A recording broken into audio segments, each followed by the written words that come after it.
저는 남편 몰래 나이트에 가서 어린 두 남자에게 빠져버린 여자입니다.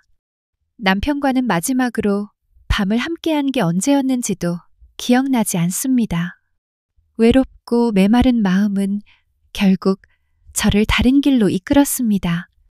그날 동생과 함께 술집을 거쳐 나이트로 들어갔고 그곳에서 만난 두 남자는 제 인생을 완전히 흔들어 놓았습니다. 안녕하세요. 저는 40대 초반의 유부녀입니다. 남편과의 결혼 생활은 오래되었고 어느 순간부터 우리는 부부라는 이름만 남아 있었습니다. 대화는 갈수록 짧아졌고 스킨십은 사라졌습니다. 집에서 저는 그냥 밥하고 집안일 하는 사람일 뿐 여자로서는 존재하지 않는 듯 했습니다. 그러던 어느 날 친하게 지내던 유부녀 동생이 있었습니다. 저는 그녀에게 푸념을 늘어놓았고 그녀는 답답하면 같이 풀자며 제안을 했습니다. 그 제안이 바로 나이트였습니다. 저는 나이트를 20대 초중반쯤 엄청 빠져서 다녔던 기억이 있습니다.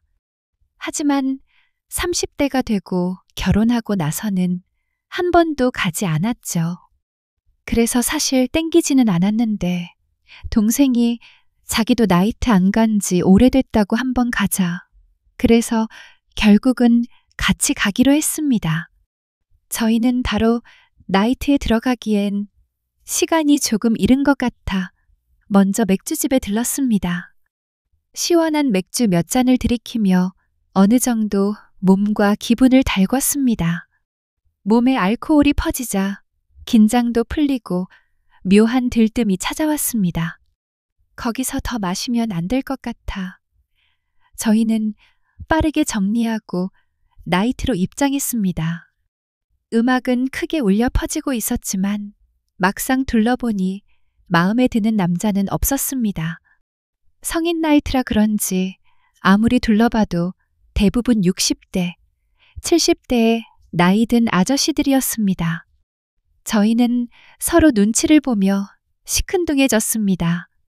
이 분위기라면 차라리 그냥 나가서 둘이 술이나 더 먹는 게 낫겠다 싶었죠.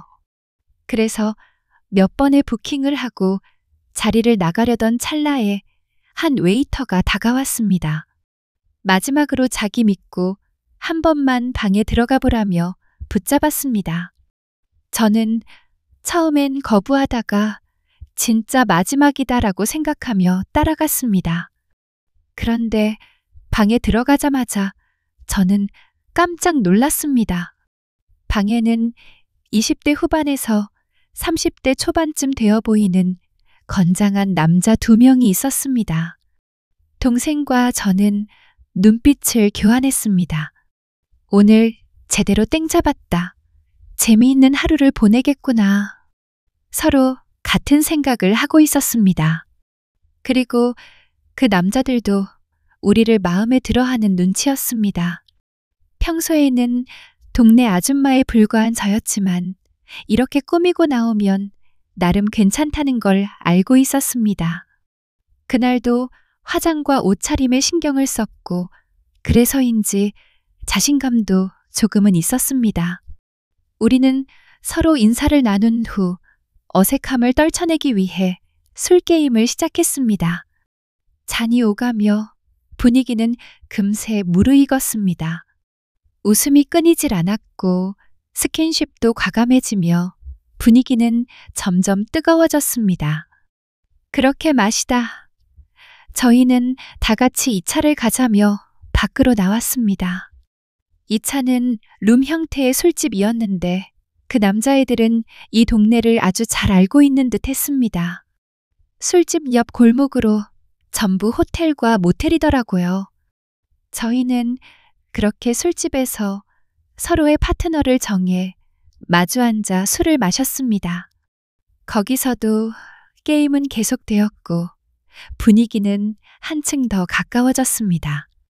어느덧 취기가 올랐고 서로의 경계가 무너지는 건 오랜 시간이 걸리지 않았습니다. 사실 나이트에서부터 무너지기 시작했었죠. 저희는 잠깐의 이야기를 마치고 근처 숙소로 향했습니다. 방은 2개를 잡았고 501호와 502호로 나뉘어 들어갔습니다. 동생과 저는 각각 남자와 함께 방으로 들어갔습니다. 그날 밤 저는 오랫동안 잊고 있었던 감각을 되찾았습니다. 그렇게 한참 후 잠이 쏟아졌고 저는 그대로 잠에 빠져들었습니다. 그런데 새벽에 현관문이 열리는 소리가 들렸습니다. 저는 순간적으로 놀랐지만 술에 취해 있어서 옆에 친구가 잠깐 나갔다 보다 라고 생각하며 대수롭지 않게 넘겼습니다. 저는 다시 눈을 감았고 곧 잠에 빠졌습니다. 그러다가 옆에서 갑자기 뒤척이는 기척이 느껴졌습니다. 저는 무심코 다시 나를 깨우려나 보다 라고 생각하며 돌아 누웠습니다. 그런데 제 앞에 있던 건 처음 함께 들어온 남자가 아니었습니다. 제 옆방으로 들어갔던 동생과 함께 있던 남자였습니다. 저는 깜짝 놀랐지만 술과 잠에 취한 상태여서 거부하지 못했습니다. 그렇게 또 다른 밤이 이어졌습니다. 그 순간 저는 알았습니다. 이건 단순한 우연이 아니라 그들 역시 처음부터 노리고 있었던 일이라는 것을. 그날 밤은 이 방 저 방을 오가는 시간으로 이어졌습니다. 결국에는 4시 한 방에 모였습니다. 우리는 함께 시간을 보내며 아침까지 이어갔습니다. 다음 날 아침 몸은 지쳤지만 묘하게 개운했습니다. 저희는 해장을 하고 나서야 겨우 정신을 차렸고 각자 흩어졌습니다. 하지만 제 머릿속에는 계속 그날의 장면들이 맴돌았습니다. 그 후 며칠 동안 저는 그 기억에서 벗어나지 못했습니다. 결국 우리는 다시 약속을 잡았고 남편에게는 동생 집에서 하루 자고 온다고 거짓말을 했습니다. 그리고 다시 4명이 술집에서 만났습니다. 그런데 예상치 못한 상황이 벌어졌습니다. 술집 안에서 낯익은 얼굴이 보였는데 자세히 보니 남편의 친구였습니다. 저는 얼굴이 굳었고 곧장 자리를 떠나 밖으로 나왔습니다. 다행히도 남편의 친구와는 마주치지 않았습니다. 우리는 자리를 옮겨 술을 마셨고 그날도 결국 같은 밤을 보냈습니다. 다음 날 남편이 친구에게서 이야기를 들었다며 저에게 말을 꺼냈습니다. 술집에서 너 와이프를 본 것 같다 라는 말이었습니다. 저는 순간 숨이 막혔습니다. 하지만 저는 모르는 척하며 부인했습니다. 동생이랑 술을 마시러 간 건데 잠깐 동생 아는 사람들이 와서 얘기하다 헤어진 거다. 그렇게 둘러대며 상황을 얼버무렸습니다.